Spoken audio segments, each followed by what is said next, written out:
guys! So gagawin ko tong video na to para kay Emma Atienza at sa atin. Kailangan natin tanggapin ang negative opinion para matuto tayo. Kasi through nagpo-post ako ng mga content ng mga ginagawa nila about kay Emma Atienza, me beautiful or not, negative or positive. Pero sa comment mo makikita yung sari-saring opinion, negative or positive. Pero meron kasi yung negative na tama, na may matututunan tayo. Meron din yung negative na as in, negative na walang patutunguhan, kundi sisirain ka lang at ibabash ka. Pero bakit kaya hindi natin kayang tanggapin yung negative na may matututunan tayo? Kasi lagi na lang ba nating idadahilan yung, kasi hindi mo naman alam yung pinagdadaanan ng tao, pinagdadaanan ko. Kasi hindi mo naman alam yung Kung ganun, walang karapatan na magsabi ng Kaya merong ganun na mga nagsasabi is through their experience. Kahit magkakaiba man yung sitwasyon, pero nakaka-relate sila. Kaya nakakapagsabi sila na, meron akong nakitang comment doon na nagsabing hindi ako nakaka-relate sa mga taong ini-end nila yung life nila, na instead kayanin nila, mas naaantig pa ako sa mga taong nahihirapan to the max na kulang na lang mamatay talaga sila at kinakaya talaga. Pero yung mga taong meron namang support, lalong-lalo kung may kaya ka, bakit humahantong sa time na kailangan nilang i-end yung life nila? Tama naman yung opinion niya. Tapos ano bang mali doon? Sometimes nasasaktan tayo kasi dumidiretso tayo agad sa selfish ego and pride. Kaya nasasabi natin yung word na hindi mo alam yung pinagdadaanan. So may nabanggit ako sa mga ginawa kong connections na videos na nakuha ko, na nalikom ko, at nasabi ko doon na humingi ako ng approval kay Emma Atienza through connecting through her energy and feelings also. May time na umiyak ako, sabi ko gawin ko na nga kayang video na to habang nakakonek ako kahit may tumutulo na luha. Pero mas maganda yung yung pakiramdam, mindset at malinawagan doon sa connecting na nangyari. So ang unang ayun, sorry about that one. May biglaang ang unang kong naaninag kong message is, bilang isang Filipino, lalong-lalo kong babae, is ang hirap makisama. And through nagsesearch ako ng mga videos na shinare nila na parang pwedeng makakonect sa hinahanap ko. At tama nga, pag pray mo talaga kay God at maniniwala kang darating yung mga kailangan mong evidences at maglilid sa bakit kailangan mong gawin din to, parang nagko-connect siya sa purpose na ginagawa ko. And alam niyo kung bakit may nangyayari sa isang tao or dumadating sa atin tong mga krimen na to? Ang dahilan man is positive or negative, para matuto tayo. Yung taong yan, matigas man ang ulo, kaya nag-lead ng kanyang end of life, or itong taong to napahamak man sa kanyang desisyon, or itong taong to nang wala man siyang ginagawa, may gumawa sa kanya ng krimen, naglalakad lang, or itong taong to biglang na-aksidente, or isang taong natutulog ng mahimbing, biglang tuloy-tuloy na, hindi na siya bumangon, or itong taong to namatay ng matiwasay at na kuha niya yung buhay na ginusto niya bago mawala sa mundong to. Kunwari kung nasa edad na yung nawala na yung old age na sasabi natin. Kaya may nagkukwento ng ganito, negative man or positive. Lahat yan testimonial. Kahit krimen man yan or hindi. Kailangan talaga natin maging open sa lahat. So napapansin na natin na hindi na kaya ng taong mag-accumulate ng napaka-negative. Kaya pag i-relate natin sa wala mang krimen,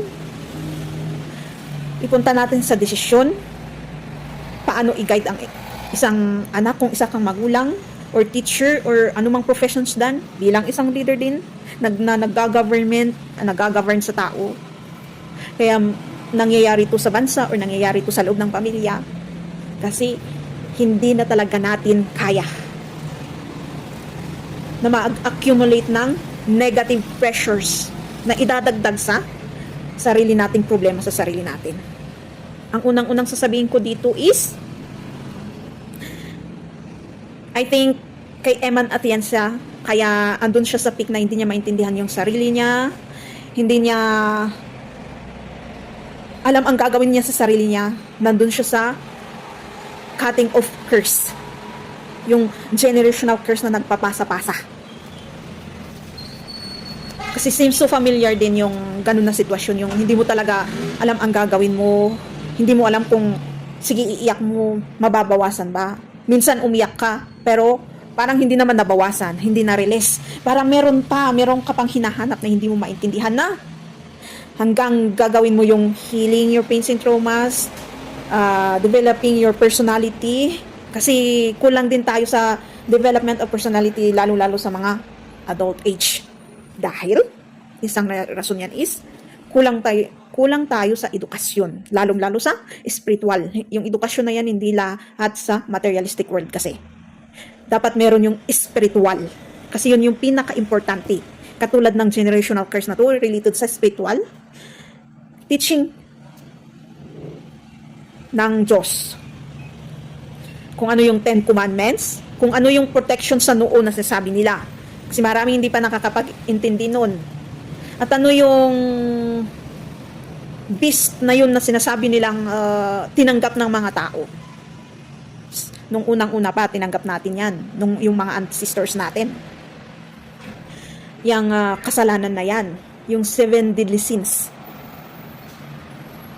And sisimulan ko yung ano na ito yan sa unang nahagip ko na words which is bilang isang babae. Kasi ang dami kong nakikitang content pala niya about isang babae. Sorry again. Yeah, talaga mahirap maging isang babae. Napakahirap makisama sa kapwa mo babae sa another gender which is the male.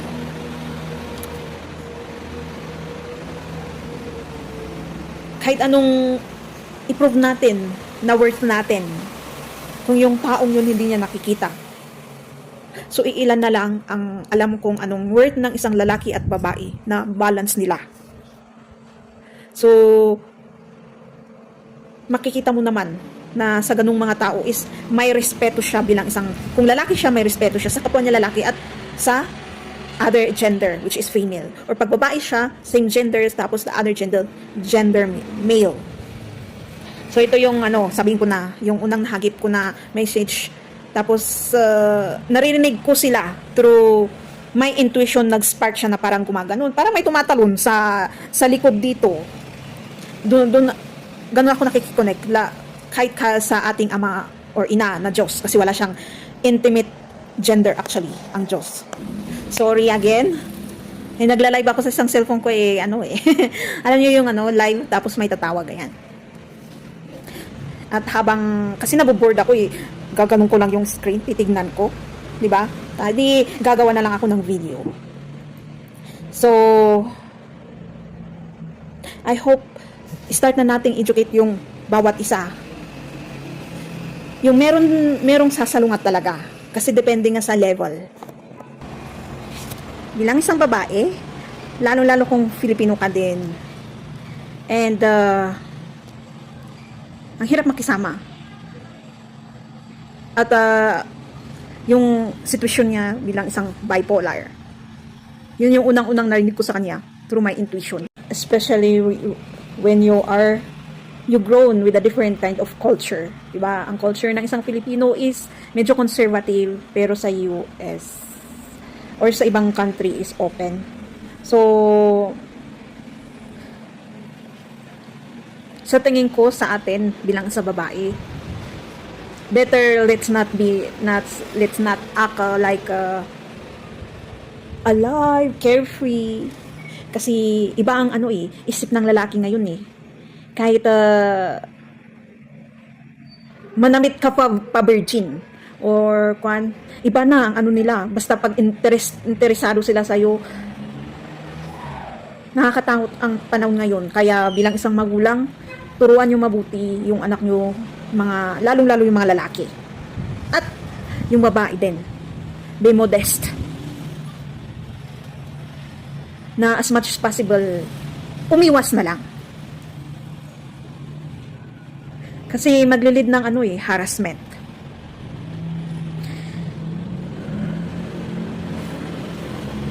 Harassment na sa huli magsisisi din tayo sa mga actions natin.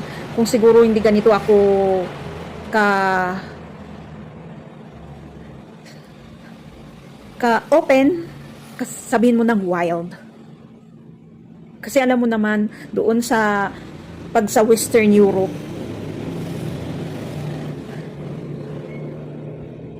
and advice ko din sana sa kanila na hindi lang tayo ang mag-a-adjust para sa kanila. Sila din sana marunong silang mag-adjust sa kapwa nila. Kasi pare-parehas tayong tao and pats lahat. Hindi porket yung country natin is lumalago or nandito yung Hollywood sa amin or ganito ganyan. We have to really be friendly one another. We have to learn to adjust with one another. Kasi hindi natin alam yung pinagdadaanan ng isang tao para hindi natin masaktan yung validation na sinasabi nila, lalo kung yung taong yan is umiiral nga ng stress, depression, and anxiety. Na trigger niya actually yung validation na tinatawag natin. Pag isa kang through healing, seems so familiar yung part na yun. Kaya kung na-echapwera ka, kasi na-echapwera ka din sa yung discrimination na sinasabi nila may natitrigger. Or hindi ka pinapansin. We have to learn how to respect in our own best. Whether with our ka-age natin yan, or mas bata sa atin, or mas matanda sa atin. We have to try our best to give respect with one another. Kahit man masamang tao yan, kailangan pa rin nating respect. Iba din yung tinatawag nilang kailangan mong i-correct or advise or i-motivate yung taong yun. Malalaman mo naman sa tamang panahon kung saan gagamitin yan. Pero pag sa pakikisalamuha, para hindi natin masaktan yung damdamin na, grabe, ang taong po disrespectful naman. Yung masasabi yung word na yun.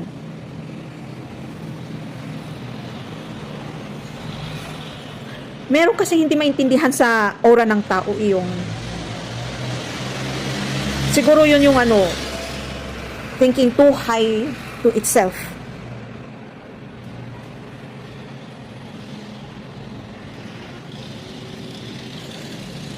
Mas magandang i-humbilize na lang natin ang sarili natin. Whether marami kang followers, isa kang influencers, or rich, leaders or not, with high status in this materialistic world or not, respect pa din ang importante. At nakaakilap yun sa dignity, moral, characteristic, personality. And yung pag-iintindi na sinasabi ko na tinutukoy ko is, depende kasi sa pag-iintindi ng tao through their level of ego din. Kaya lahat nagiging negative na lang. Yung iba, kahit negative, napapas-positive nila. Kasi nakuha na nila yung dapat nilang matutunan, in Tagalog. Kaya nakakapagsalita din sila ng, yung iba kasi ang pagkakaintindi nila is bash. Pero nag-share lang yung ibang tao. Kaya naglilid ng hindi na lang mag-share yung iba. Kasi parang lagi na lang, tama naman yung i-share ko, bakit ganun yung tao? Na may matututunan naman yung kahit negative. Bakit yun yung sinasabi sa akin?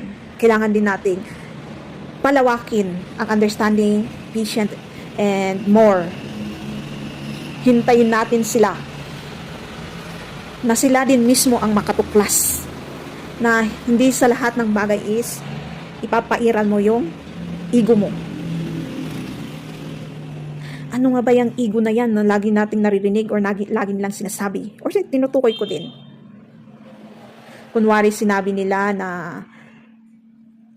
or nag-advise sila sa'yo kasi may napansin silang hindi maganda. Kinurik nila. Ate, kuya, 'di ba? Ang tamang lalong-lalo ito actually, yung may namatay. Namatay na nga yung tao. Bakit ganyan pa kayo magsalita? Yun yung lagi-lagi nating nire-reply sa mga nag-share. Na maglilid din ng hindi curiosity doubt or doubt sa sarili na mali ba yung shinare ko na yun? May mali ba sa sinabi ko? Negative ba talaga akong tao? Kasalanan ba yung sinabi ko? Maglilid ng ganun na isipan sa taong yun. Kung yung katulad nung sinabi yung in-example ko sa una na hindi ko naintindihan yung mga taong naglilid ng ending of their life nang hindi lumalaban. Pero mas naantig pa ako sa mga taong nahihirapan na nga. Tapos, tama naman yung sinabi niya. Pero depende talaga sa pagkakaintindi.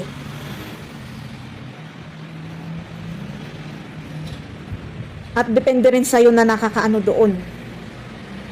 Depende sa kanya na nakakaintindi. Depende sa'yo na parang nakisalamuha sa ganung, or nakinig sa ganun, or nag-reply sa'yo pag sa comment.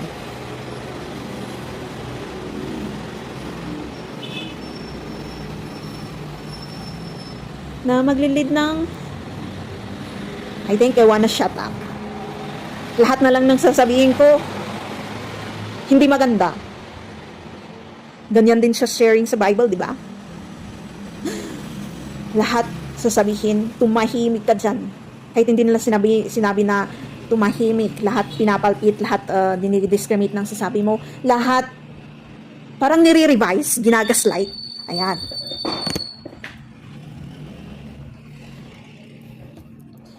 Nag-undergo tayo ng levels. How to test din sa ego natin. Paano natin i-release yung negative at gawing positive. Paano natin i-heal yung umiiral sa utak natin na bakit nagiging negative. Nasa acceptance lang yan. Pag healing sa pains and traumas, repent sa mga kasalanan natin o kasalanan ng ancestors natin. Pag-accept ng kaya mo at hindi mo kaya. At yung mga wishes mo na parang hindi mo makuha-kuha. Baka mas magandang simulan mo muna kung anong meron sa'yo. Yung gusto mo agad mag-grasp yung makuha yung hindi mo kayang makuha. Agad-agad. Baka nagsasabi na ang panahon, lalong-lalo ang Diyos, na you have to rest. Hinay-hinay muna. At walang fast way to gain those things. Kailangan natin paghirapan at kailangan nating step by step matututunan yan. Kaya nga may delay.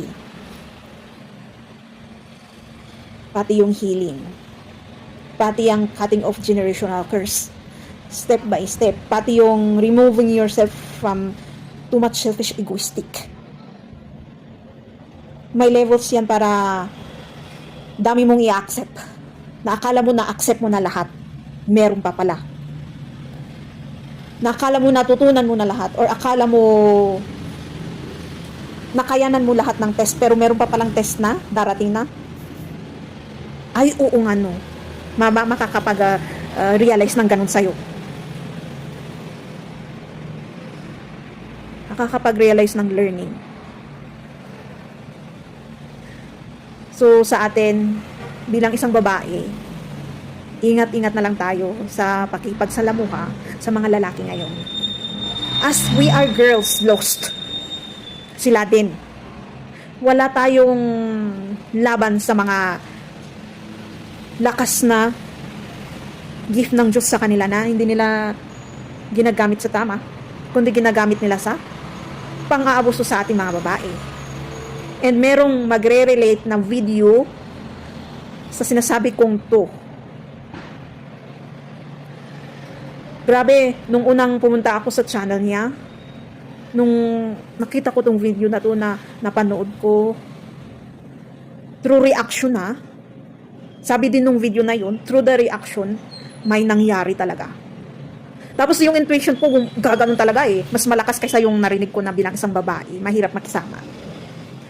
Lalong-lalo yung kung yung race mo is Asian or Filipino. At iba yung culture mo sa culture nila. Nagganon yung intuition ko, pero dito sa part na to, grabe. Ganon. To the part na iiyak talaga ako. And doon ko na hiningi sa kanya na, gusto mo bang i-share ko itong kwento mo na kahit negative man or positive or makakapagsabi ako ng negative sa'yo? Oo, sabi niya. So feel ko, medyo mabigat dun Tapos parang gumagaan.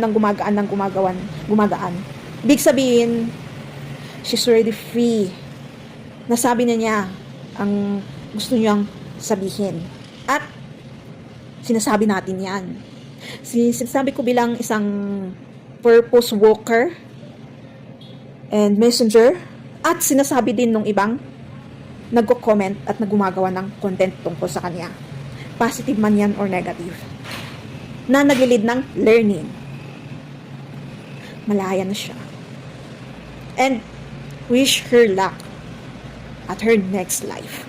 And wish us luck to welcome the education. Kasi kailangan natin talaga ng education. Bilang isang magulang, anak, lahat ng generation na to, matanda ka man o bata ka, naglalakta kayo ng educational sa spiritual. Kaya sana yun yung isang wish and hope and prayer na mangyayari yan.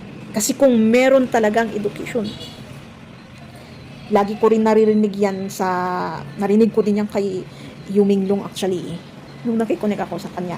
Kung meron lang sanang education noon pa, hindi mangyayari to sa amin, hindi mangyayari sa mga ibang biktima or hindi gagawin ng bibiktima. Edukasyon spiritual. At bilang isang matanda din, lalo-lalo kung magulang ka or yung mataas na antas, yung malilid mo at magaguide mo yung bata sa'yo. Yung anak o yung mas bata or kapwa mo, kaedad. Yung malilid natin yung isa't isa dahil meron nang edukasyon. Kasi hindi na talaga natin alam yung gagawin natin ngayon Nandito na tayo sa generational curse peak. Na kaya kailangan nating tulong-tulong na